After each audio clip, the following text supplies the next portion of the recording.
Hello అండి, welcome back Bunny TV. అందరికీ ముందుగా హనుమాన్ జయంతి శుభాకాంక్షలు. మీ అందరూ హ్యాపీగా ఉండాలని మనస్ఫూర్తిగా కోరుకుంటున్నాను. ఇవాళ నా పుట్టినరోజు అండి. అదేంటి మొన్ననే 5th రోజే మీ పుట్టినరోజు కేక్ కూడా కట్ చేశారనుకుంటున్నారా? ఎస్, అదైతే డేట్ ప్రకారం 5th, బట్ తిథి ప్రకారం అయితే ఇవాళ నా పుట్టినరోజు. నేను హనుమాన్ జయంతి రోజు పున్నం రోజు అనమాట పుట్టానంట. మా మమ్మీ ఎప్పుడు ఈ రోజే నాకు బర్త్డే విషెస్ చెప్పేదన్నమాట. ఇవాళ చాలా స్పెషల్ డే నాకు.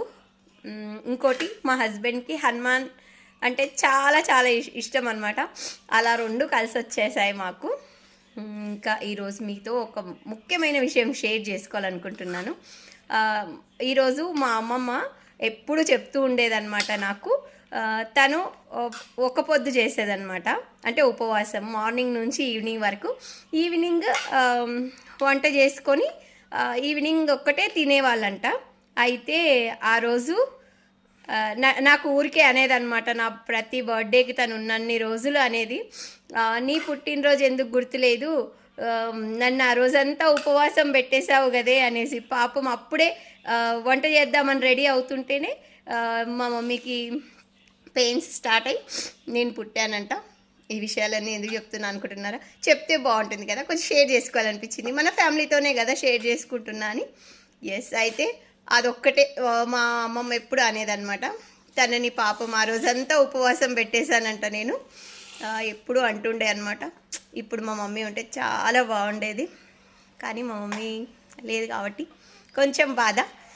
బట్ తను ఎక్కడున్నా ఎప్పుడు నా మీద తనకి ఆ ప్రేమ అట్లానే ఉంటుంది. అతను అక్కడున్నా ఆశీర్వదిస్తూనే ఉంటుంది ఎక్కడున్నా సరే.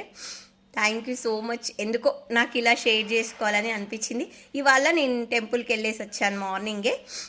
మా వారు ఇవాళ ఊరు వెళ్ళారనమాట. తను టెంపుల్కే వెళ్ళారు యాక్చువల్గా.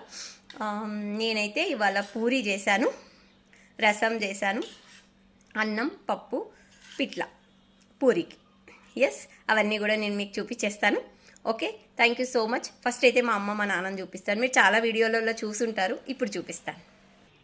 మా అమ్మ మా నాన్నగారండి, తిను మా అత్తయ్య మామయ్య గారు. మేమైతే ఇలా పెట్టుకున్నాం ఇంట్లో ఫొటోస్. ఎప్పుడు వాళ్ళ ఆశీర్వాదం మాకు ఉండాలని కోరుకుంటూ